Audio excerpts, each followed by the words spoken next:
Salut les bowlers!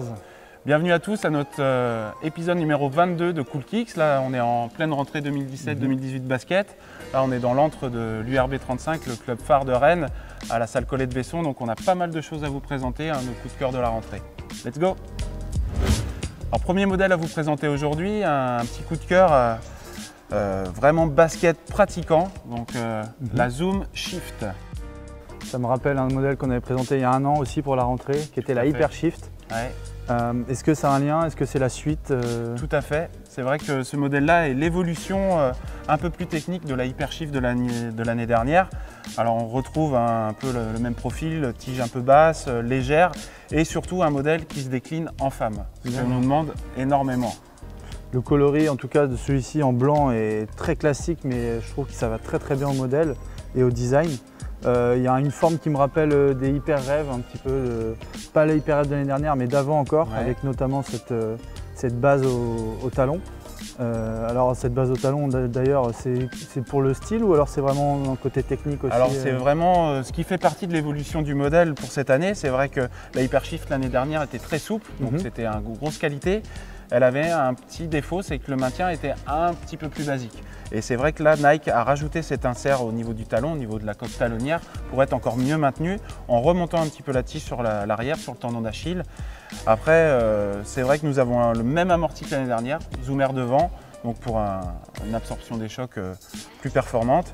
Et un modèle vraiment qui va cartonner, je pense, chez les hommes aussi, parce qu'elle est mixte, mais aussi en femme, parce que le chausson est très fin pour le modèle femme. Il existe aussi pour les garçons et pour les filles qui aiment aussi les déclinaisons plus sombres, une couleur black red et une couleur black grey. Donc n'hésitez pas à venir nous voir.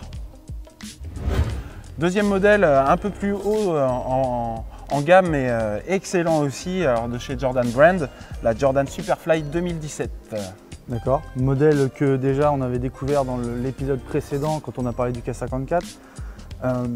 C'est un modèle qui est du coup novateur en termes d'amorti du coup? Ouais, d'amorti, c'est vrai qu'on vous avait parlé du nouvel amorti de Nike pour cette rentrée 2017, c'était le Nike React, qui se fait aussi donc du coup sur les modèles Jordan Superfly. Alors un modèle qu'on a pu retrouver lors du K54, lors du Slam Dunk Contest remporté par Miller. C'était vraiment la présentation pour ce modèle phare de la rentrée. Alors, modèle porté par Blake Griffin, donc plutôt orienté pour des joueurs assez puissants, 3, 4 voire 5. Le flight, c'est en référence à quelque chose ou quoi? C'est vrai qu'on retrouve une police assez familière. Là, on peut retrouver le flight qu'on retrouvait sur la Jordan 4 à l'époque, la Jordan 4 rétro. C'est vrai que Jordan aime bien parler de son héritage, etc. Des petits clins d'œil à chaque fois. Clins d'œil de la carrière de Michael. Donc voilà, on retrouve tous ces éléments, le classique nubuck sur le dessus qu'on a pu retrouver sur les Jordan 8, les Jordan 6, etc. Donc un modèle excellent en termes de performance, puis au look vraiment sympa, qui existe dans d'autres coloris aussi au magasin. Ouais.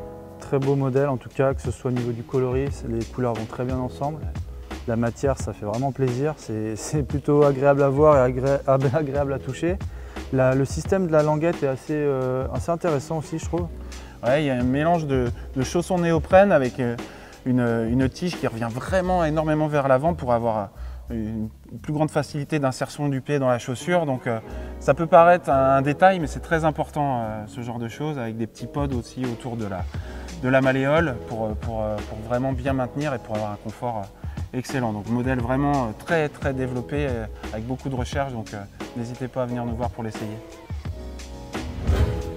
Troisième modèle pour ce Cool Kicks de rentrée, c'est la Curry 3.0, donc qui est l'évolution de la Curry 3. Ouais, on peut dire que c'est une Curry 3,5 en fait. 3,5. 3,5, c'est celle que portait Stephen Curry pendant les playoffs, avant les finales. Parce que pendant les finales, il portait la 4, qui a une chaussette, mais qu'on vous présentera plus tard parce qu'elle va arriver plus tard dans l'année pour le début de la saison NBA, mais qui est très attendue aussi. Donc la 3.0, toujours très épurée, très simple en termes de design, mais en termes de performance qui est vraiment excellente en termes de technicité en fait. C'est vrai que les joueurs NBA, surtout les joueurs de basket, c'est vrai en général, sont très exigeants en termes de confort Et surtout au niveau de leur fragilité, c'est vrai qu'on dit souvent que Curry a eu beaucoup de problèmes et a la cheville un peu en carton, comme on peut dire entre guillemets. Donc toujours un modèle haut avec un gros insert en PVC derrière pour bien tenir le tendon d'Achille et la base du pied pour être bien maintenu. Techniquement, amorti total, mélange de micro-G et de Charged, qui sont les deux gros amortis d'Under Armour. Ce sont des mousses très dynamiques et vraiment pour l'absorption des chocs, c'est excellent. Et vraiment un modèle hyper technique, beaucoup moins cher qu'auparavant et vraiment pour tout profil de joueur aussi. Hein. Ouais, ça a l'air d'être un modèle très technique comme tu disais, puisque rien que même au niveau de la légèreté, ça a l'air d'être au rendez-vous. Moi ce que j'aime bien, c'est le côté personnalisation aussi, c'est un modèle Curry marqué SC. Donc voilà, là comme on peut voir aussi I Can Do All Things, qui est donc son credo. Voilà. Je trouve qu'aussi les paires Under Armour sont sous-cotées, c'est-à-dire que les gens ne sont pas forcément au courant du côté technique de ces paires et s'arrêtent souvent au design qui est parfois un peu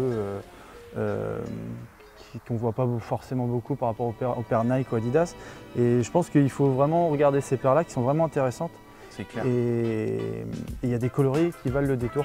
Donc voilà, c'était mon petit point Under Armour. Ouais, je suis d'accord avec toi, c'est vrai que on sent toujours la puissance de Nike, Adidas, qui sont des super marques, qui sont les leaders sur le marché du basket. Et c'est vrai qu'Under Armour fait des choses, c'est vrai que comme tu disais, en design plus simple, mais en termes de performance et de technicité qui sont excellentes aussi. Donc voilà, on retrouve des mélanges de mèches, de cuir, toujours un amorti total, gros maintien au niveau de la cheville.